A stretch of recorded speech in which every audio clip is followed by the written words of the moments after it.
Kinansela ng Senado ang ikatlong sesyon ng BICAM kahapon kahit gusto itong ituloy ng Kamara. Sa dami ng dapat pang busisiin, kakayanin pa ng oras kaya na maratipakahan ang national budget para sa 2026. Narito po ang report ni Marian Enriquez. Ilang oras bago ang Bicameral Conference Committee meeting para talakayin ang 2026 national budget, biglang nag-cancel ang Senado. Nagpadala lang ng abiso sa Kamara pero hindi man lang daw sila kinonsulta. Ideally, it would have been something that would have been a collective decision, a mutual decision on the part of each leadership. So I don't want to say na I feel slighted.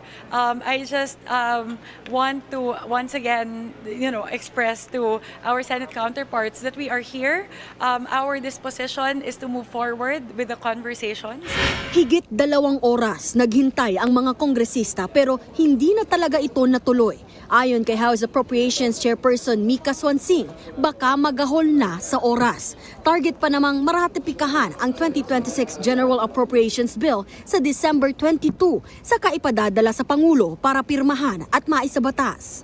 Meron po kasi tayong timeline na gusto pong sundin. Marami pa pong mga ahensya na tatalakayin, kaya po bawat araw po talaga ay mahalaga para po matapos natin yung budget sa tamang oras. Pasado 6:00 ng gabi nang dumating sa PICC si Senator Win Gatchalian na siyang chairman ng Senate Finance Committee. Wala siyang kasamang ibang senador. Tiniyak niya kay Swansing na maaaprubahan ang BICAM report sa tamang oras. Hindi na tayo on schedule definitely. But kaya pang ma-approve yung budget by end of the year. Admittedly, hindi na-anticipate. No? Kaya napo-push back yung schedules. So, ba't naglagay naman kami ng buffer?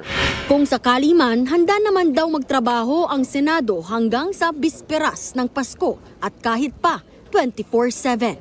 Nagbabalita mula sa Frontline, Marian Enriquez. News 5. Mga kapatid, ako po si Ruth Cabal. Dito tayo sa Totoo, dito tayo sa True FM.